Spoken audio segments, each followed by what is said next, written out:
Congratulations, NYU class of 2025 Global and Environmental Health students. My name is Dr. Wang. My spies tell me that you're just finishing up commencement, so I have a little time to send these remarks one take. I wanted to do that because I've had many classes with you and I've become close with many of you. I also just turned 55 this year, and as an older man in the cohort, love to give advice during these life events.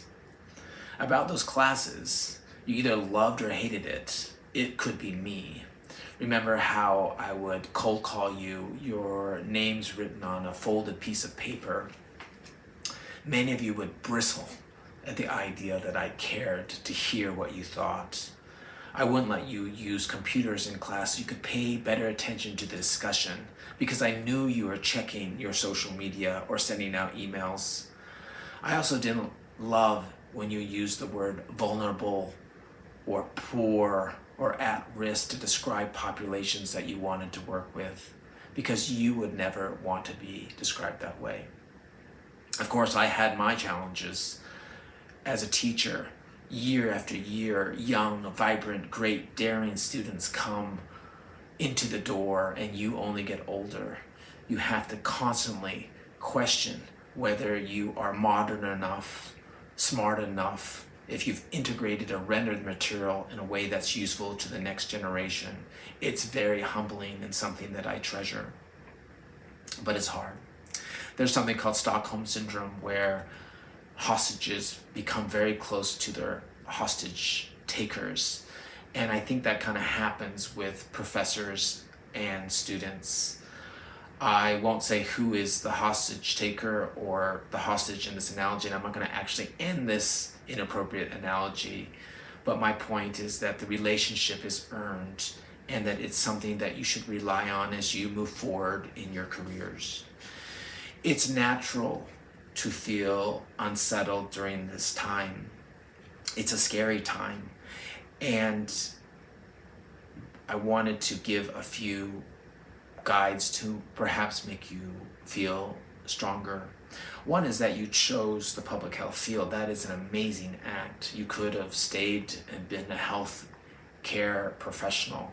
You could have been in finance. Many of you gave up many advantages and literally traveled thousands of miles. What a special act to fight to get stronger for populations that you will never meet, most of whom you'll never meet. When I was a medical student, I wrote an essay.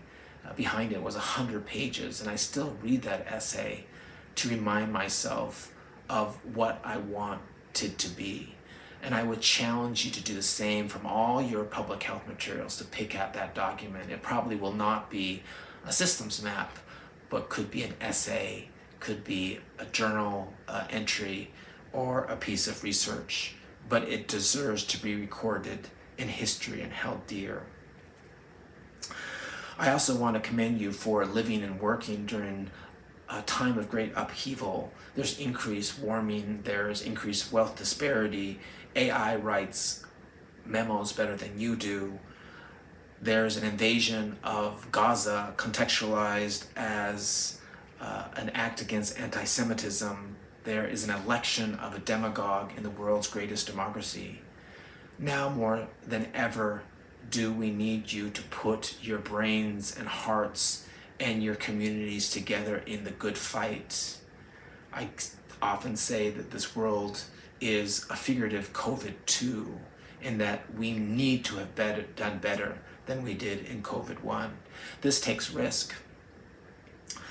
I took my risk in 2007 when I was 37, so most of you are way ahead of me. I quit my job, I took a 100% pay cut, and I moved to Rwanda and worked with a great Paul Farmer who gave me an opportunity to reaffirm my faith in the sector. It only has grown during these years. Maybe that isn't in the cards right now, but maybe it still is. Many of you have $150,000 in debt. Add another $30,000 and go to the country. You can't pay back any of it. Many of you, or maybe the opportunity is the private sector. I am speaking to you from Bali. This is a consequence of my startup, which I began in 2017 when I was 47. So it is never too late to take the risk. Some things to think about. For now, I wanted you to know that you are loved, you are respected, you are cared for, not only by your families, but your mentors, your colleagues, your professors. I expect you to party it up, to celebrate, but next week to come back to get to work.